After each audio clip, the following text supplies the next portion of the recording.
धन्यवाद। माननीय मुख्यमंत्री जी, माननीय मंत्री वित्त विभाग, बिहार लोक सेवा आयोग के माननीय पूर्व अध्यक्षगण, आदरणीय प्रधान सचिव माननीय मुख्यमंत्री जी के श्री दीपक जी, हमारे साथी मुख्य सचिव महोदय, आसाम लोक सेवा आयोग के माननीय अध्यक्ष, कर्नाटका लोक सेवा आयोग के माननीय अध्यक्ष एवं माननीय सदस्य, बीपीएससी के माननीय पूर्व सदस्यगण, माननीय सदस्यगण के वरीय पदाधिकारीगण, कर्मचारीगण एवं इस गौरवमयी पल को सुशोभित करते उपस्थित मीडिया बंधु, सम्मानित अतिथिगण। बिहार लोक सेवा आयोग के माननीय सदस्य इम्तियाज करीमी जी के साराना अंदाज के बाद मैं कुछ अर्ज करना चाहूंगा। भारत सरकार अधिनियम 1935 के तहत प्रत्येक प्रांत के लिए एक लोक सेवा आयोग की स्थापना का प्रावधान किया गया था और इसके आलोक में वर्ष 1937 में पूरे देश में उस समय 7 प्रांतों में आयोग की स्थापना की गई थी, जिसमें असम के प्रांतों के लिए शिलांग में, बंगाल के लिए कलकत्ता में, बॉम्बे और सिंध के लिए बॉम्बे में, मध्य प्रांत बिहार और उड़ीसा के लिए रांची में, मद्रास के लिए मद्रास में, पंजाब और उत्तर पश्चिम के लिए लाहौर में और संयुक्त प्रांत के लिए इलाहाबाद में। इसके लगभग 12 वर्षों के उपरांत आज ही के दिन सन 1949 को मध्य प्रांत, बिहार और उड़ीसा के लिए गठित आयोग से अलग होने के बाद बिहार लोक सेवा आयोग अस्तित्व में आया और फिर जब संविधान प्रख्यापित हुआ 1950 में तो अनुच्छेद 315 के तहत इसे एक संवैधानिक दर्जा प्राप्त हुआ। इस समय हम इस 75वें स्थापना दिवस के इस शुभ अवसर पर हमें याद करना चाहिए कि भारत के लौह पुरुष और महान दूरदर्शी सरदार वल्लभ भाई पटेल का, जिन्होंने लोक सेवा के लिए एक ऐसी संरचना का निर्माण किया जो अद्वितीय था, वो विश्व का सबसे मजबूत संरचना बिहार में देश में उन्होंने कायम किया। ये भी तथ्य हम लोगों को नहीं भूलना चाहिए कि लोक सेवकों के नियुक्ति के लिए सभी राज्यों में आयोग की जो स्थापना की गई उसे संवैधानिक दर्जा दिया गया। इसका यह उद्देश्य था और यह परिकल्पना थी कि लोक सेवक की नियुक्ति कितना महत्वपूर्ण है, लोक सेवकों का कार्य कितना महत्वपूर्ण है। और इस पूरे कार्य को बीपीएससी, और वैसे मेरा मानना है कि सभी राज्य के सभी आयोग कर ही रहे हैं, और बीपीएससी भी मेधा आधारित एक प्रतियोगिता आयोजित करके साक्षात्कार की भी काफी स्वच्छ और पारदर्शी प्रणाली विकसित करके उसके माध्यम से विभिन्न सिविल, न्यायिक और शैक्षणिक सेवाओं में अधिकारियों की भर्ती की सिफारिश करता है। आयोग पिछले कई दशकों से यह कार्य बखूबी करता आ भी रहा है। मुझे इस आयोग की अध्यक्षता करने और पिछले 7 दशकों में अपने शानदार आदरणीय पूर्ववर्तियों द्वारा किए गए अच्छे कार्यों को आगे बढ़ाने का अवसर मिला, जो मेरे लिए एक सौभाग्य की बात है। हमारे पूर्ववर्ती अध्यक्षों में से कई प्रतिष्ठित विद्वान, कुछ असाधारण लोक सेवक जो हमारे बीच आज मौजूद भी हैं और कुछ महान राजनेता भी रहे हैं। ऐसे आयोग की अध्यक्षता करने का अवसर प्रदान करने और मुझ पर भरोसा करने के लिए मैं राज्य के सर्वाधिक लोकप्रिय नेता माननीय मुख्यमंत्री जी का आभार प्रकट करता हूं और उन्हें और राज्य सरकार को पूर्ण विश्वास दिलाता हूं कि आयोग की गरिमा और सबकी आकांक्षाओं के अनुरूप पूर्ण निष्पक्षता और पारदर्शिता के साथ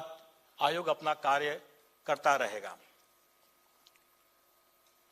यह सर्वविदित है कि बीपीएससी ने अपने कठिन कार्यों को करते हुए लगातार कई चुनौतियों का सामना किया है।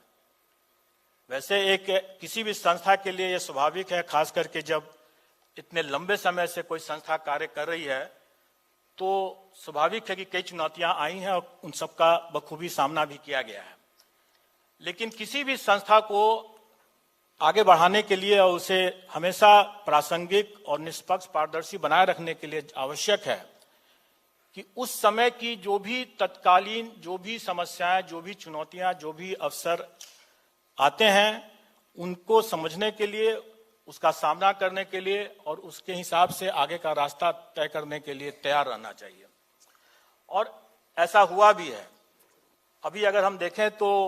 हाल के समय में कई विवादास्पद मुद्दे थे, जो अभ्यर्थियों को कई लंबित मांगे भी थीं। कई बार उनके द्वारा विभिन्न तरह के मांग, जैसे स्केलिंग की मांग करते हैं, जैसे किसी विषय में ज्यादा नंबर आ जाता है इसकी शिकायत करते हैं और किसी में कम आ जाता है तो इसके लिए स्केलिंग की मांग करते हैं। कई जगहों पर कई बार अभ्यर्थियों की यह मांग रही है कि कई बार हेड एग्जामिनर कम नंबर दे देते हैं या किसी का नंबर काट लेते हैं, किसी का नंबर बढ़ा लेते हैं। तो ये मॉडरेशन इसको हम लोग कहते हैं और इसकी भी कई बार लोगों की शिकायत रहती है कि यह मॉडरेशन जो है, इसका कोई फॉर्मूला नहीं है, यह कोई बड़ा वेग है, बहुत सब्जेक्टिव है, इसका कोई तार्किक आधार नहीं है। तो ऐसे कई छोटे मोटे त्रुटियां थी या उनके पुराने लंबित मांग थे, उनको दूर करने के लिए हम लोगों ने कई प्रयास किया और एक लोकतांत्रिक प्रक्रिया का पालन करते हुए हम लोगों ने अभ्यर्थियों से भी राय लिया, कई हितधारकों से राय लिया, राय मशवरा करके इसका हम लोगों ने समाधान किया। और आज मुझे ये कहते हुए अपार हर्ष है और गौरव भी महसूस कर रहा हूं कि ये आयोग, बिहार लोक सेवा आयोग, पूरे देश का पहला आयोग हो गया जिसने स्केलिंग एंड मॉडरेशन, इन दोनों की समस्याओं का वैज्ञानिक समाधान निकाल लिया है। और अभी हमने देखा कि हरियाणा और फिर उत्तर प्रदेश भी इसके कुछ आयामों को वो पालन कर रहे हैं। जैसे उन्होंने अपने यहाँ भी ऑप्शनल पेपर को हटा ही दिया, या हरियाणा ने हमारे जो कोडिंग की जो व्यवस्था थी, जो पारदर्शी तरीके से वैज्ञानिक तरीका हम लोग ने लगाया था, उसका पालन वो करने लग गए हैं। अभी हमारे इन प्रयासों के बाद कई राज्यों के, जैसे गुजरात से या महाराष्ट्र से, उनके आयोगों से भी यह मांग की जा रही है कि जिस तरह से बिहार ने इन सुधारों को लागू किया है, वैसा उनके राज्यों में भी किया जाए।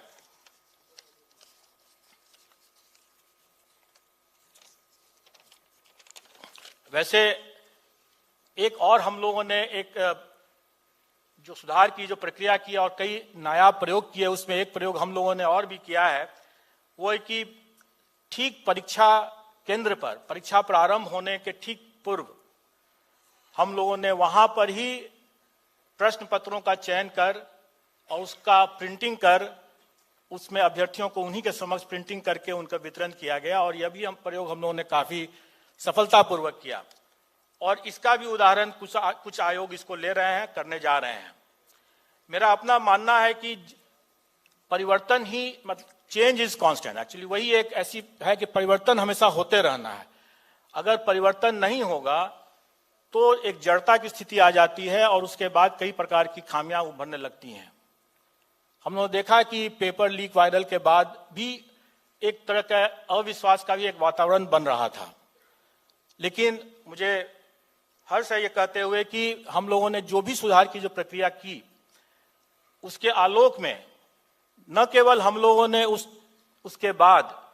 30 से भी ज्यादा परीक्षाओं का हम लोगों ने सफलतापूर्वक आयोजन किया है। और आज ये स्थिति है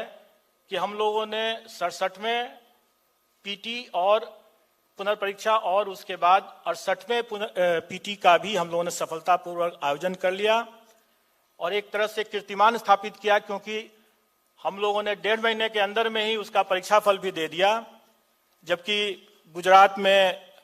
महाराष्ट्र में 4-4, 5-5 महीने हो गए और अभी तक उनका परीक्षा फल नहीं आया। तो ये कई कदम हम लोगों ने उठाए हैं और मुझे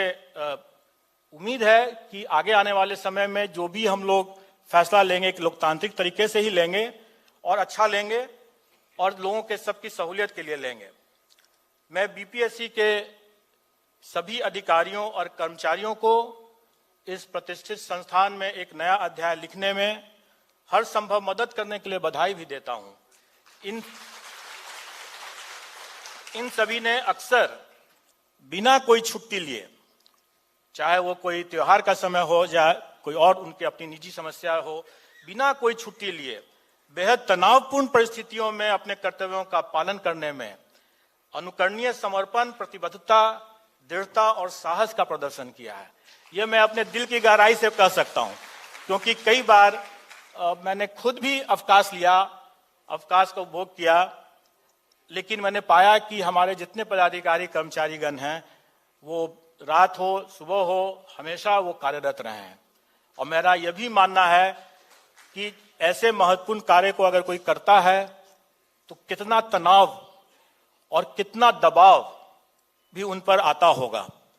और फिर भी उन लोगों ने इसका बखूबी सामना करते हुए अच्छा प्रदर्शन किया है। सही त्रुटि रहित परीक्षा फल भी प्रकाशित कराया है।